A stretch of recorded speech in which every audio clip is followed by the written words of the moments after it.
Boker Tov, il est 8h heure de Jérusalem, 7h heure de Paris. C'est l'heure du premier journal d'information ce matin sur Studio Qualité, un journal qui est relayé, vous le savez, comme chaque matin désormais sur les ondes de Radio J à Paris. C'est demain que le président de l'État, Reuven Rivlin, commencera à recevoir les chefs des différentes formations politiques qui seront représentées dans la 21e Knesset. Et c'est en fin de semaine que le président Rivlin devrait annoncer qu'il confie à Binyamin Netanyahou le soin de former la prochaine coalition gouvernementale. Mais d'ores et déjà, les tractations ont débuté.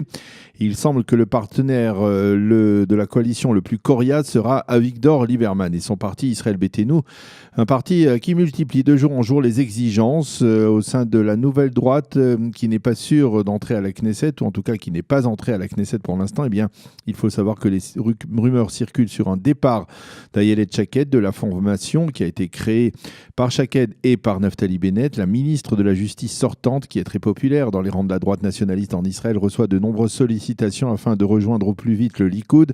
Certains députés se sont déjà exprimés en faveur de l'arrivée de Shaked dans le grand parti de droite. C'est le cas de l'ancien président de la coalition, David Bitan.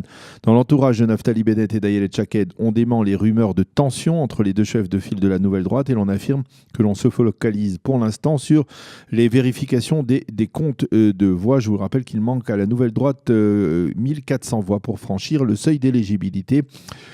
Pour tenter donc de modifier la tendance, 150 militants ont été recrutés par la nouvelle droite. Ils vérifient de manière très méticuleuse qu'il n'y a pas d'erreur ou d'irrégularité qui aurait pu empêcher le parti de franchir donc le seuil d'éligibilité.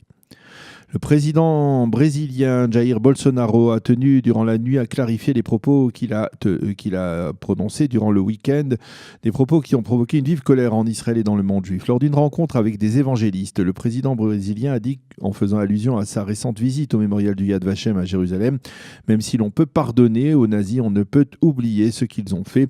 Le président Rivlin a critiqué ces propos, affirmant que personne ne pouvait s'octroyer le droit de pardonner aux nazis. Nous ne pardonnerons pas et nous n'oublierons pas, a dit le président Rivlin. Et donc à la suite de ces réactions, de cette réaction du président Rivlin et d'autres réactions également de certains responsables dans le monde juif, le président brésilien a rappelé dans une lettre adressée à l'ambassadeur d'Israël au Brésil, Yossi Sheli, les mots qu'il avait rédigés dans le livre du souvenir de Yad Vashem. Ceux qui oublient leur passé sont condamnés à ne pas avoir d'avenir. Il a indiqué que toute autre interprétation était le fait de ceux qui voulaient l'éloigner de ses amis juifs. Le pardon est un élément personnel et je n'ai jamais eu l'intention de le mentionner sur le plan historique, comme dans le cas de la Shoah, où des millions d'innocents ont été massacrés. Dixit donc Jair Bolsonaro dans une clarification adressée hier soir à l'ambassadeur d'Israël au Brésil. Le président américain Donald Trump a déclaré hier qu'il s'opposait à toute démarche juridique contre des soldats israéliens devant le tribunal international de La Haye. Nous réagirons très fermement à toute démarche de ce type, a dit le président, qui réagissait ainsi à la décision du tribunal de La Haye de ne pas interroger des soldats américains qui ont servi en Afghanistan. C'est une grande victoire diplomatique, a déclaré le président, qui a rappelé que les Américains ont toujours refusé de prendre part à ce tribunal parce qu'il n'y avait pas de contrôle sur place. En Israël, on estime que la mise en garde du président américain concernant les soldats israéliens aura un fort effet dissuasif auprès du tribunal international et que les Palestiniens devraient désormais réfléchir à deux fois avant d'entamer une procédure contre des soldats israéliens dans le cadre de ce forum international.